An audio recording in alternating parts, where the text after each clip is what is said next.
Hello everyone, welcome to back my channel. I hope everyone is having a wonderful day. Before starting the video, please go ahead and hit the subscribe button and give this video a thumbs up. Diane and Jack arrive at the Abbott mansion, still complaining about the hedge maze and Victor hiring Audra to seduce Kyle. Jack scoffs at the idea that Victor will back off and warns that Audra is bound to lose everything over this.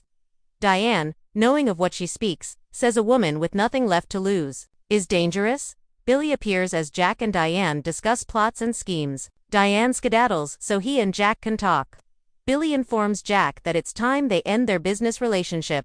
Jack raises an eyebrow as Billy says Kane is considering buying out his interests.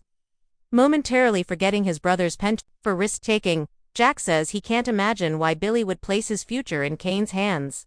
Jack goes over Kane's deception and lies for the umpteenth time, but Billy doesn't care to hear it. Single-minded as always, Billy simply wants to know if Jack will sell his interest in Abbott Communications. When Jack hints that he will, Billy accuses him of thinking he's stepped over to the dark side. Jack knows Billy is going after Chancellor and Victor. If he's successful, Sally will be running Abbott Communications. Jack was making an investment in Billy, not Sally, so he'll call Kane to cut a deal. Billy informs Jack that they need to separate family and business. Singing the same old tune, he complains that Jack doesn't trust him. They agree they see the world differently. Jack questions whether Kane will let Billy call the shots. Is it possible that Billy's not seeing the bigger picture, that this is just another piece of the puzzle that Kane's putting together? Responding as only a gambler would, Billy says Kane is a wild card, but he's willing to take the chance. Can Diane best Phyllis? Diane walks into Crimson Lights and sees none other than her archrival, Phyllis. The redhead makes it clear that despite going easy on her amid the tension and nice, they can now go back to the way they were. Rising to the occasion, Diane remarks on Phyllis leeching onto Kane and wonders if he's since come to see her for the parasite she is. Phyllis purrs that Kane can't get enough of her. Diane and Phyllis continue to trade barbs. Diane accuses Phyllis of blowing smoke about Kane. Phyllis likes to keep the competition guessing.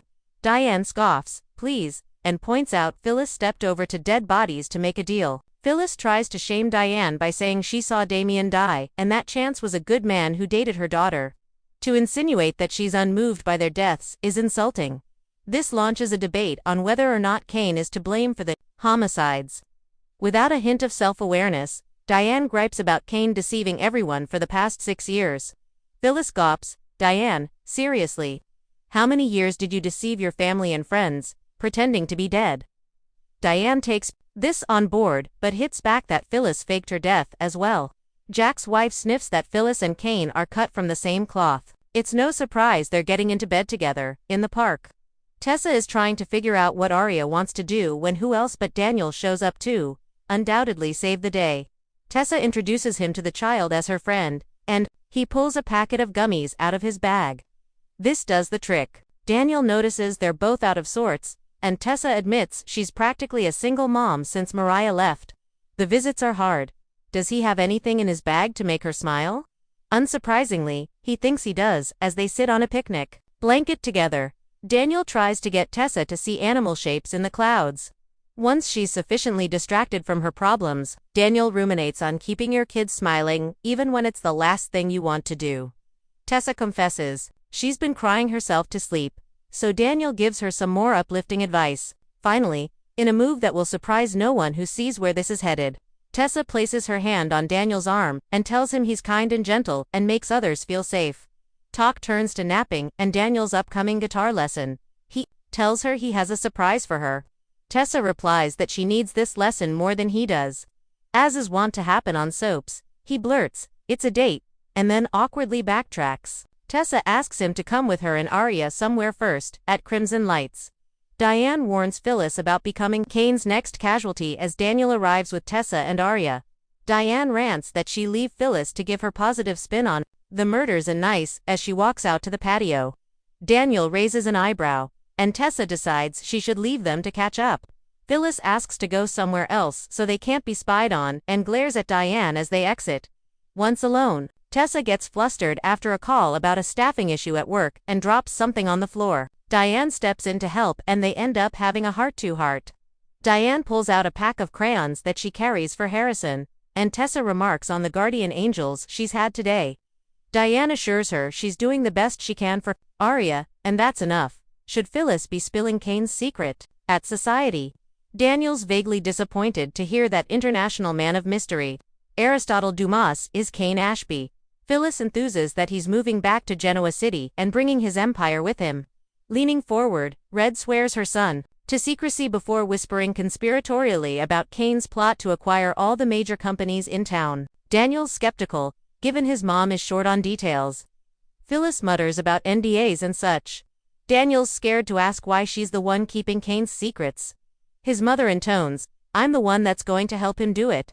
In a moment of total déjà vu, Phyllis tries to tell Daniel that he could write his own ticket if he came to work for her and Kane. Daniel expresses doubt.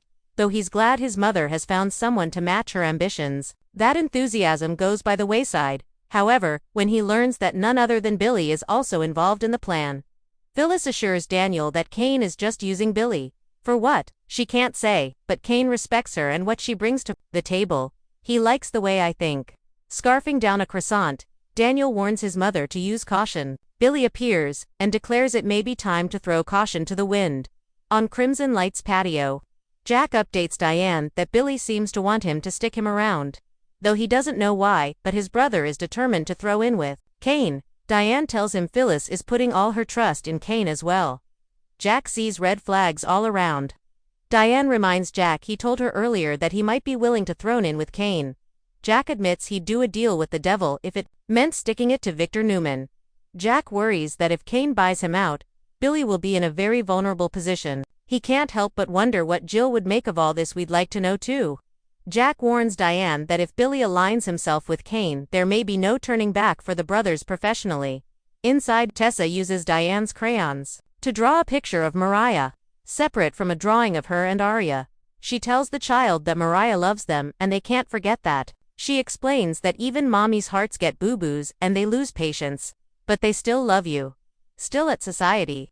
Billy and Phyllis snark at each other as Daniel looks back and forth between them as though watching a ping-pong match. Daniel finally intervenes to remark on Dumas being Kane Ashby. They speculate on whether Victor knew, or whether he was pretending so as to appear the smartest man in the room. Stating the obvious, Daniel shrugs. He usually is. Phyllis declares that the power dynamic in Genoa City is about to change. Billy grins. It definitely is. Thanks for watching this video, and please subscribe our Update World 24 YouTube channel for more update news.